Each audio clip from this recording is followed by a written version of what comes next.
Hi there, this is Carol King, the developer of Custom Home Builder Solutions, also known as CHS. In this video, we are going to talk about how you set up your various cash accounts for printing your checks from, for posting deposits to, for tracking your cash balances and doing bank recs, etc. But you need to set up your cash accounts. And I'll show you a couple of things. For example, if you go to unpaid payables and you're getting ready to, let's go to unpaid payables, to print checks after you've selected some to print and you continue to print checks.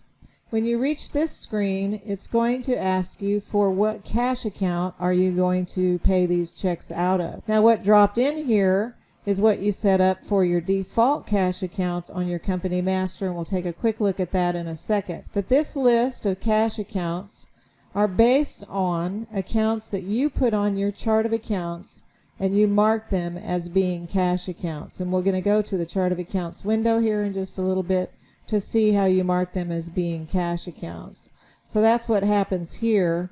So when you do checks, if you set up a default one, you need to be sure you check this, that this is the checking account you're planning to use, because the default one that you select on your company master, if we go home, you'll see that on your company master, this is where you select your default bank account that you'd like to have drop in when you're getting ready to print checks. Of course, when you're getting ready to print checks, if that drops in, you can select a different one. But again, these are all the ones marked as cash. But 0 is here because if you select 0 and then you go to print checks, a 0 will drop in and it will force you to select the right checking account that you want. So it's just your choice for convenience. If you want to put a default one for an account that you use for most everything, you can put a default one here. Also, there's information here about where to order checks that work with CHS, and we recommend using our Top Check 2 even though you have various different ones and selecting that. So let's get off of that. And when you post a deposit, a new deposit, add a new deposit, you're going to see that the same list of bank accounts to select from is there. And if you go to, let's close all of this down. If you go to the cash, credit card, bank rec section and you open something called cash and credit card balances, just take a quick look at what your balances are in your cash accounts. It will show you these various ones. I'll talk about these two here that really should always be 0 and our control accounts for CHS a little bit while we have the chart of accounts open. And if you do cash accounts management to look at them and be able to drill down on checks and deposits and to do bank recs, these will be the ones that you have check marked as being cash accounts. So that's the various places, some of the various places that they'll show up. Let's go see how you set those up on the chart of accounts. Notice on this window that you see check marks on these various accounts, and usually their cash accounts are right at the top of your chart of accounts if it's a normal chart of accounts. You can set up as many cash accounts as you like, although the people using CHS find out they don't need checking accounts for every single job because CHS does a great job of tracking cash by job. But you can set up as many cash accounts as you like.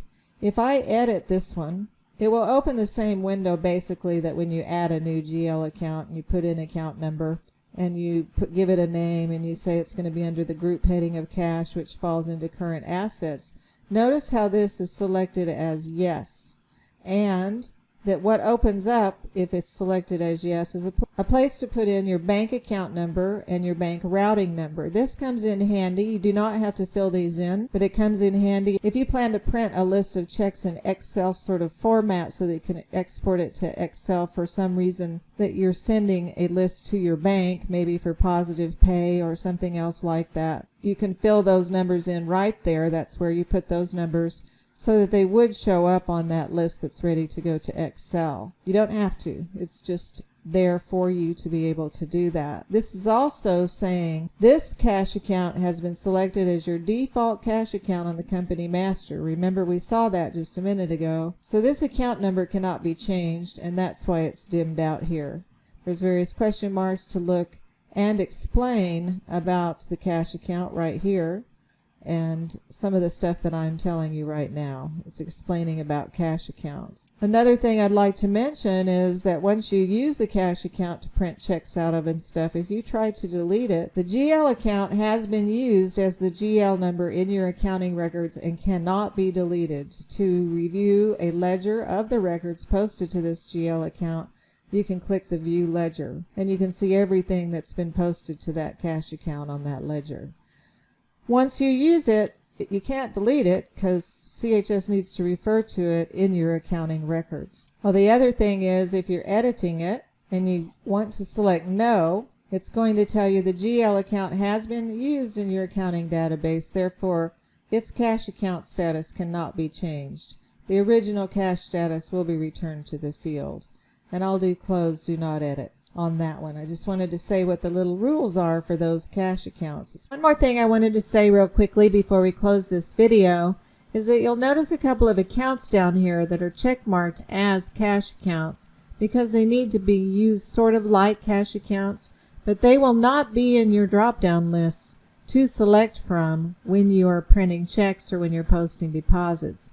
These two are control accounts used by CHS, one for prior period cash accounts when you're entering prior period checks from before you started with CHS, or this is another account called voucher clearing account, so that if somebody outside of your company pays for a job cost and you post it and you mark it as paid by voucher, it will go in and out of this account. So they're basically little clearing accounts that CHS is using, and you tell it which ones to use. But right here you'll see prior period cash account is 1090, paid voucher clearing account 1098. So what happens if you try to delete it is you'll be told that it's a control account, one of the accounting control accounts. You can view the controls there. If you try to do some editing of it, it's going to block this, tell you that it's a control account, this and that, and it's going to keep it as yes for a cash account, so you can't even change that. Just wanted to point that out real quickly, and I think that's all there is to telling you about setting up cash accounts. That will be in your drop-down list for paying checks or posting deposits or for cash managements, etc. Thank you for watching.